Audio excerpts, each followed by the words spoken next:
Editor's note before we get started, I just want to remind everybody, thanks to Mir and his publishers over at Diversion Books, we are giving away an advanced copy of the Houdini Club at the end of the month as part of the Patreon giveaway. All you have to do is head over to whatsthescuttlebutt.com or d-410.com, click on the Patreon link, sign up and subscribe. All you have to do is be an active subscriber to any of our 3 tiers, and at the end of the month, we're going to give away this advanced copy of the Houdini Club. Thank you guys so much, and on to the episode.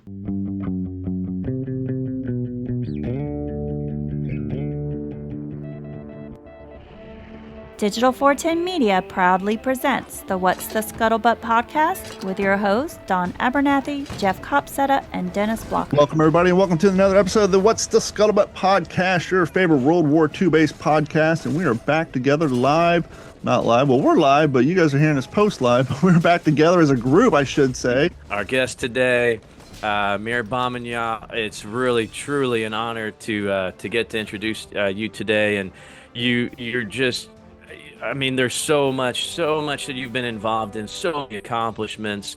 And I'm going to let you talk about them. But if you could, sir, my very first question, or to lead into this conversation today, could you start at the beginning? Where did this all start? Did it start with your service in the military? Was it prior to that? How do you get to the point where you are now, author of several books, producing movies, advising for some of the top war films that we've seen?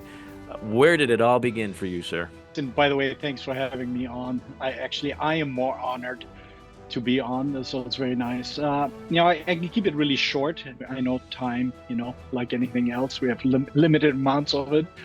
But, my dad was Iranian, my mom German, immigrated to California when I was little. Went to school. My dad was sick throughout, and he made me promise not to join the military because he always said Americans are crazy. They'll go to war. Little did he know.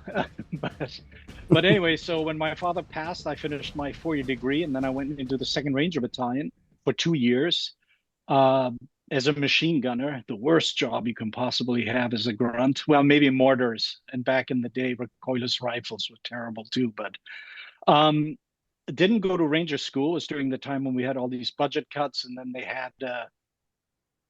had a program eventually called Green to Gold, where you could leave active duty, sign up again, and go to RTC. But I had gone, basically, my basic advanced infantry training, airborne school was done at Fort Benning. I went through the 3-4 week Ranger indoctrination program at Benning, broke my ankle parachuting, hung out at the head shed, got tortured, low crawled every inch, I think, on that compound. Went through my 2nd Ranger indoctrination program, got my teeth kicked in for being too motivated. I ended up at 2nd Ranger Battalion, Bravo Company, which was actually really great, I will say that. And first sergeant looked at me and he's like, "Oh, you're a giant, at 6'2". I probably weighed 180, 190 at the time, something like that. He said, "Here's a machine gun." So that's how I became a machine gunner, by my size, really, more than anything else. I went on to sign up for Green to Gold after 2 years. Played soccer after 1 year, got injured badly, and got medicaled out. 2 years later, I tried to get back in for first Desert Storm there, or first Gulf War, and they wouldn't take me in, so I didn't pass the medical. Damn it! But anyway, so that's ended my military career, and then I did retail for a while, and that was horrible. I got wiped out by a big fire in Oakland. I had like 7 stores in the San Francisco, Oakland, Berkeley Bay area. Got wiped out. FEMA didn't help me much at that time. It's also a lot of money, really, when you have 7 stores. So I decided I love movies. I love all these books. I enlisted because I read all these military books. And when I went to the recruiter, I wanted to enlist in Special Forces, Green Berets, because I spoke German fluently.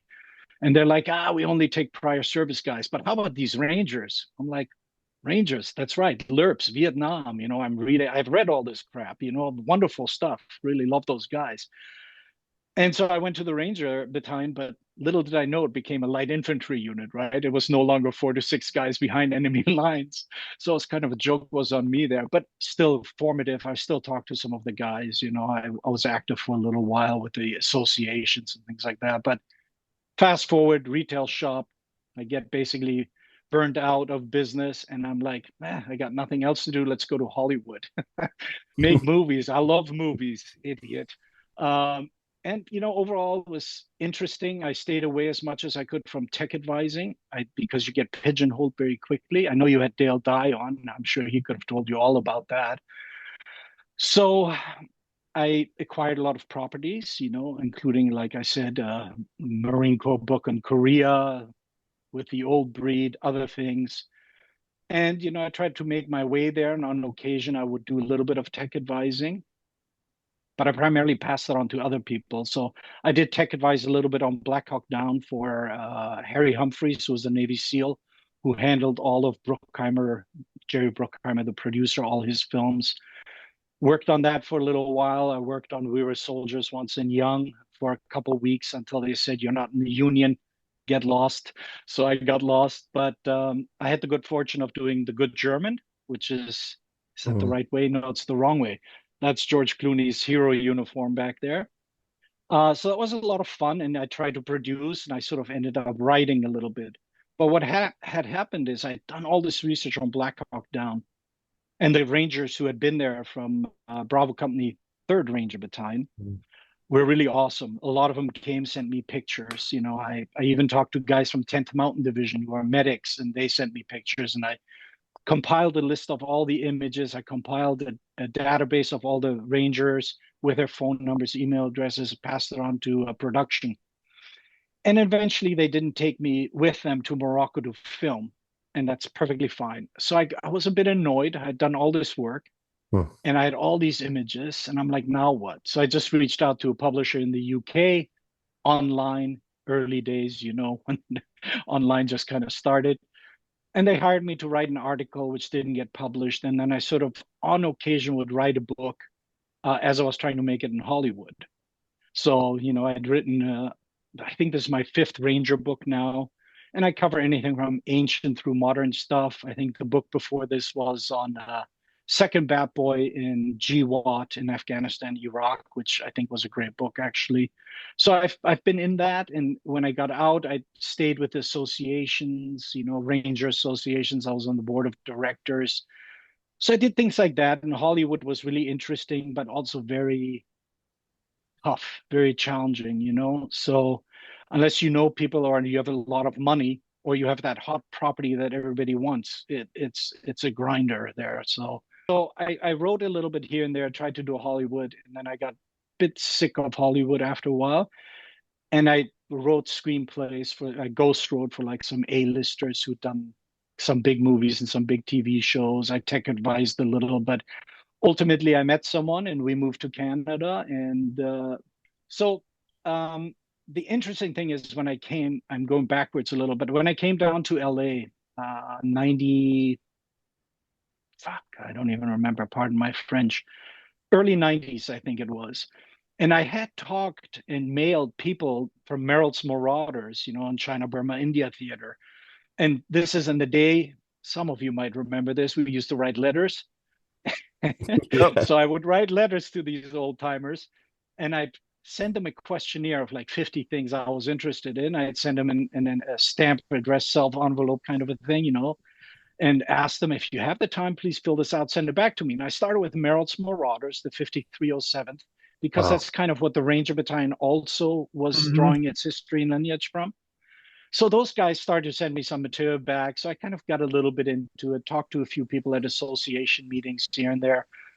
Then I moved to LA to become a big shot at Jerry Bruckheimer. And someone on one of those early bulletin boards on Airborne Rangers something list server said, there's this old timer in LA, you're in LA, go see him. He was in the Rangers. I had no idea anything about him. The guy's name was Phil Stern, who turns out to be one of like Hollywood's great photographers, actually, like jazz, best friends with Jimmy Dean. He almost killed him when Jimmy Dean raced through with a motorcycle through an intersection on Sunset and Laurel Canyon, I think it was, something like that, or maybe Coldwater Canyon, doesn't matter. Somewhere up there in the hills, they became best friends.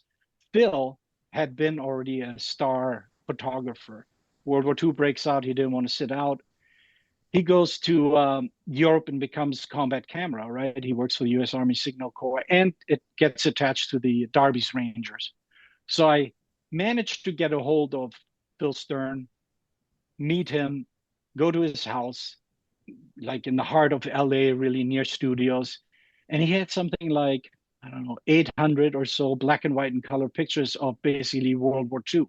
And a good portion of those were Derby Rangers.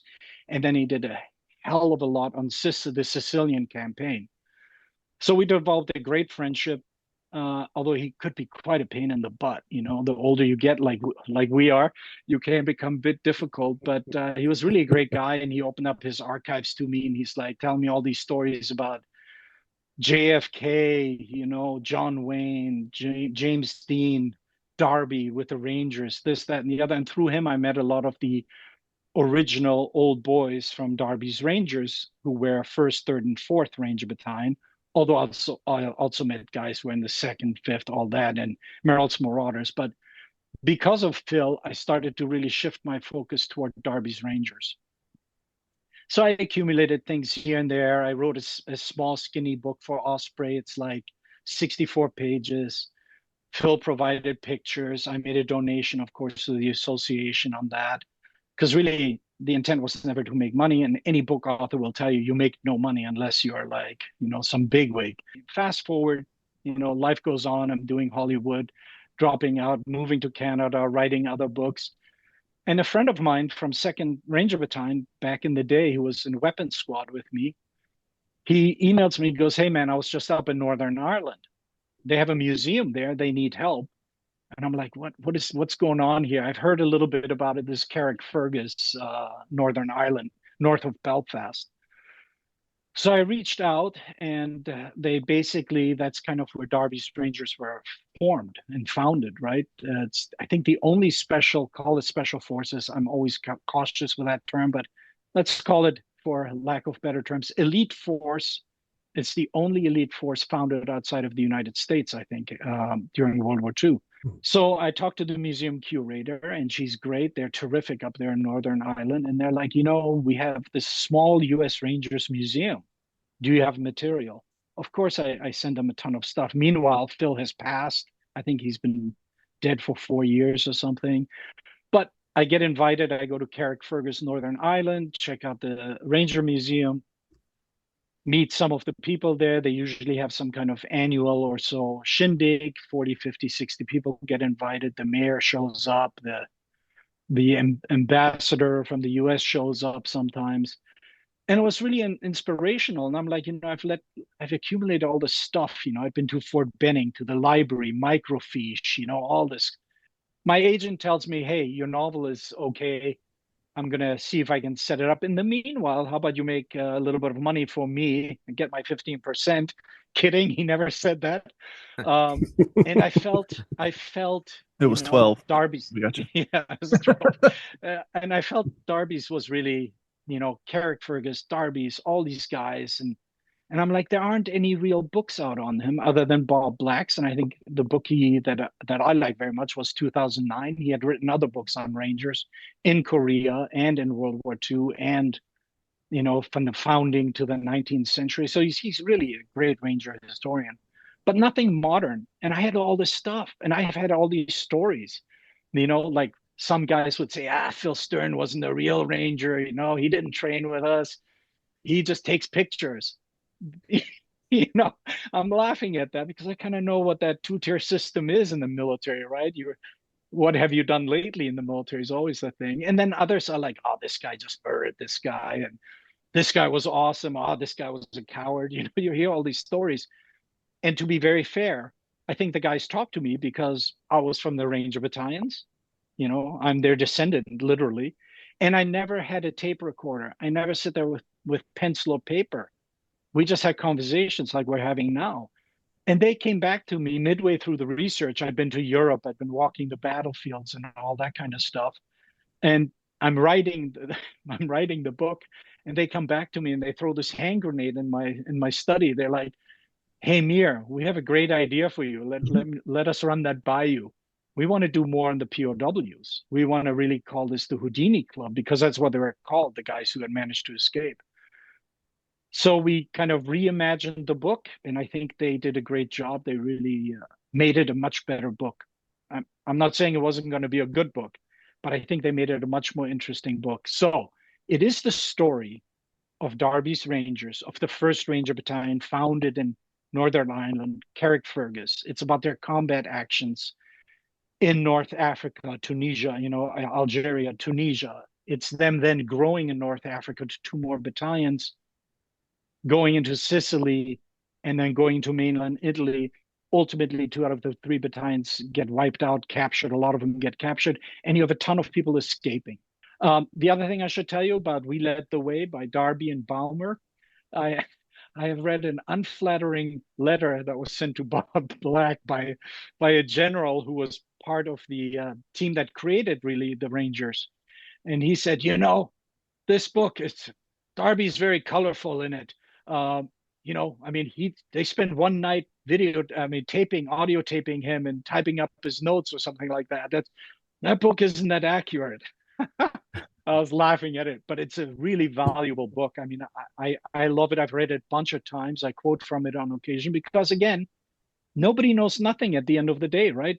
All 4 of us can be in the same thing, observing the same thing, and we'll have completely different perspectives on it. So you don't know anything. And no doubt I'll make mistakes. No doubt Darby recalled something incorrectly, all that stuff. But the idea was that commandos belonged, of course, to the British.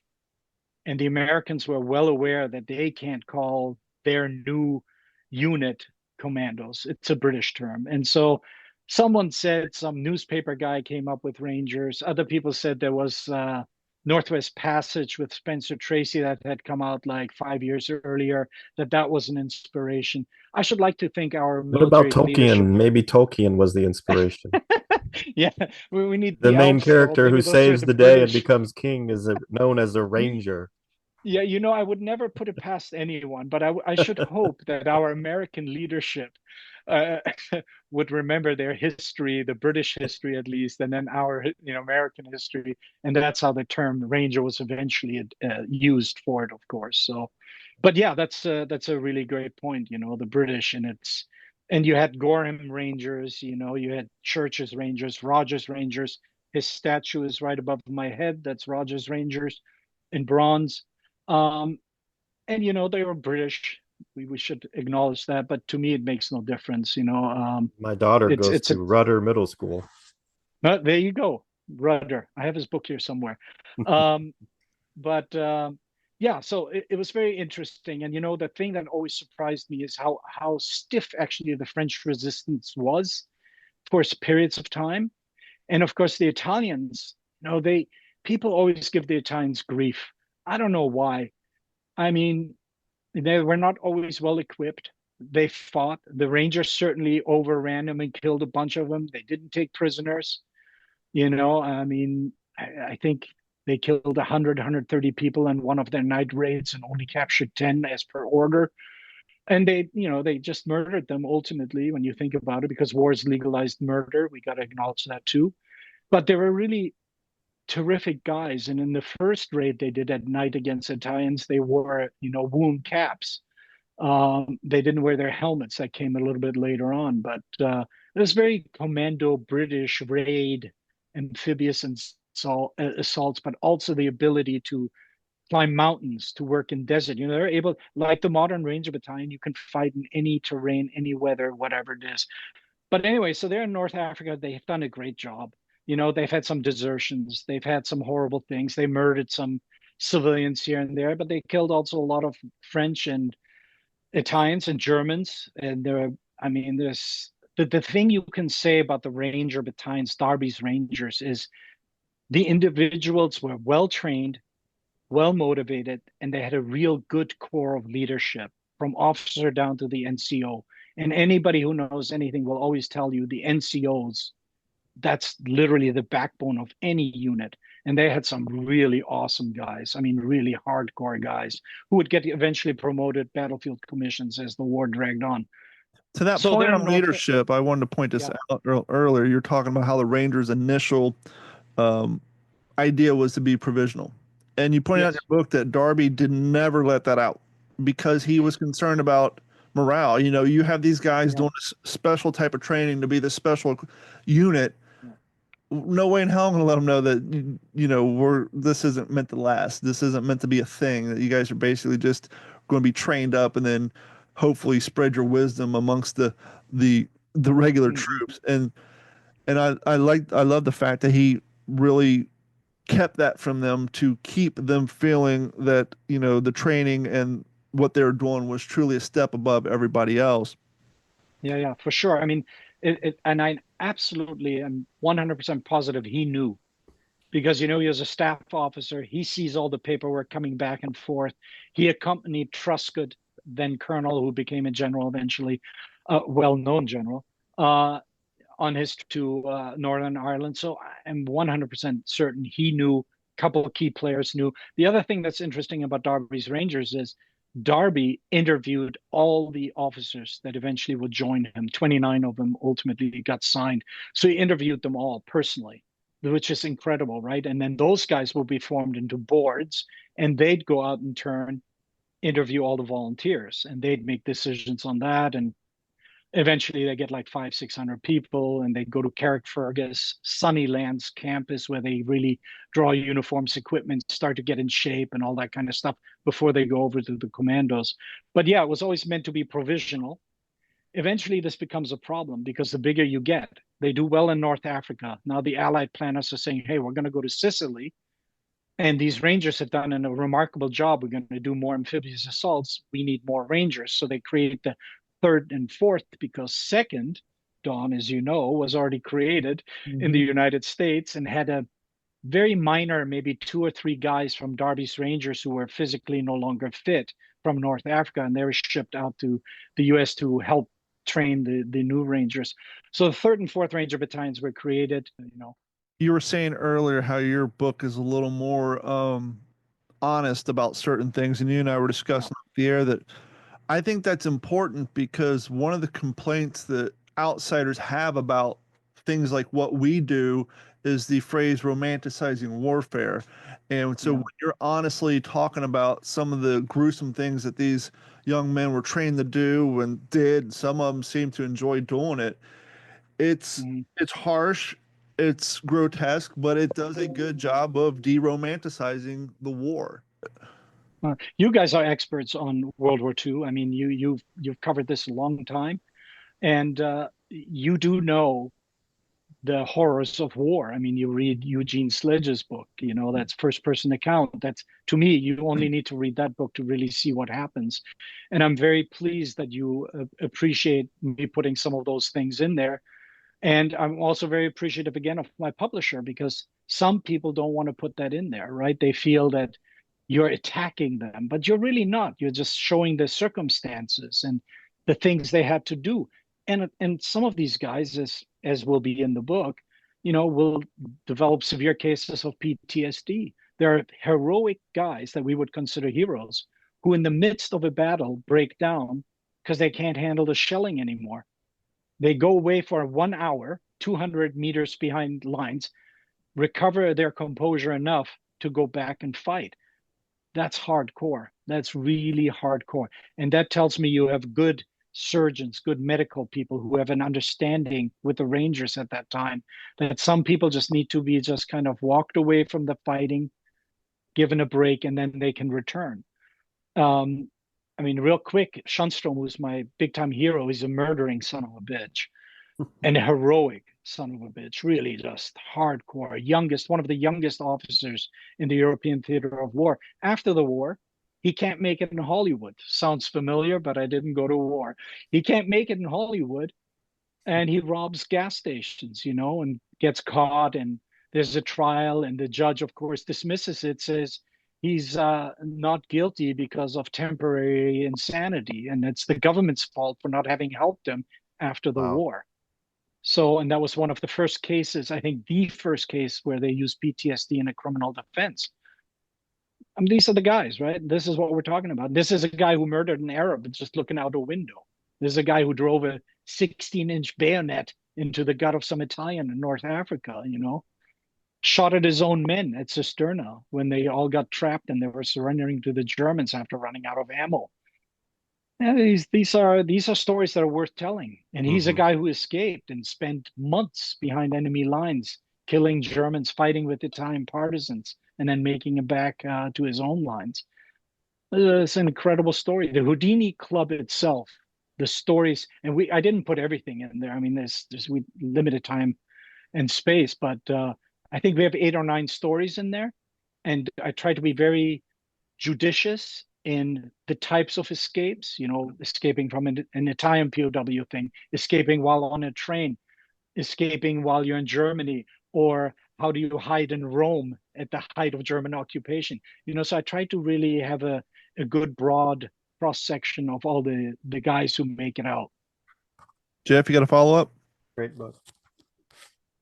No, I mean, I think we can probably skip our what you're reading segment because I think we're all reading the same thing. But you know me, I just wanted to make sure that everybody was aware that I have a much cooler bookmark than you guys probably do. Okay, that's cool. I'll use that. Yeah, that's also cool. That's based on a West Point thing, from what I'm told. I think that was created. I don't know. You will have to figure it out. That's the Sunico. The Darby's Rangers were the scroll, which you can see, I think, somewhere else. But they were what we wear today. Okay, also good. I appreciate you guys having me on and letting me blab on incessantly. I could spend hours talking about them. That's how much I like these guys. But I'm also aware that they're not perfect human beings. So, can you give us just a brief elevator pitch on one of the exciting escape stories that you tell in the book? Well, if you want to involve Ukraine, Russia kind of thing, we have one there about a guy who got captured and ends up in a German POW thing. I mentioned it earlier, where the Soviet prisoners are getting basically starved to death, and they capture this German shepherd and tear him apart and eat him. He eventually gets to be not released, but he is assigned a farm job, which still has guards on there, and there are 10, 12 POWs who basically work the farms, the fields for farmers. And he tried to escape 3 times, but he's always hungry. So he always returns to a farm to get like whatever he can find, and he always gets captured because Germans being Nazis and all, they keep their eye on their own shit, steal others. But so he gets captured several times, and they threaten to kill him. And what was interesting is how they always said they always hit him from behind. It's a weird thing. So he always gets punched from behind. But anyway, they knock out his teeth. He goes back to jail. Eventually, he manages to escape when the Soviet armies rush across basically Europe, and the Germans are moving west to get away from them. And he manages to escape. He goes through Russia, Ukraine, Crimea, and he's lost so much weight. He has like no teeth. He has to earn. He's cleaning up rubble from the streets to get like a piece of bread and stuff like that. Eventually, he makes it to an American ship. I think it's in Odessa, something like that. And that guy's hardcore. And he said, the reason I continue to escape is because I felt it was my duty. I was going to ask you that if you thought maybe the Rangers training and the mind state that it took just to be a Ranger at that time, if that was a contributing factor to so many of them actively trying to escape, whether or not they were successful at it or not, but just part of the driving factor of what drove them to continue to try. For sure. I mean, a lot of them, of course, had training, right? How to avoid detection, all that kind of stuff. I think we have to understand one thing. Toward the end, which is January 1944-ish, the Ranger battalions had maybe a very hard core of veterans and good quality replacements, but there are also a lot of young ones. I think overwhelmingly you will find it's the individual. Training, yes or no, maybe, but it's the individual within you, right? Like what drives you to A, join a unit like that, and B, what drives you to put that foot in front of another when all the odds are stacked against you, when you have to finish a road march in the military and you're like smoked and you're carrying so much weight. So I think it's the attitude. And then of course it helps when you have been toughened up a little bit and you kind of know what your body can take. Once you know what your body can take, you can accomplish a lot more. But yes, I think training helped, but also the individual fortitude really has to come to the forefront during those situations. Because, to be fair, there were some younger Rangers who wept and who could not even bother to escape.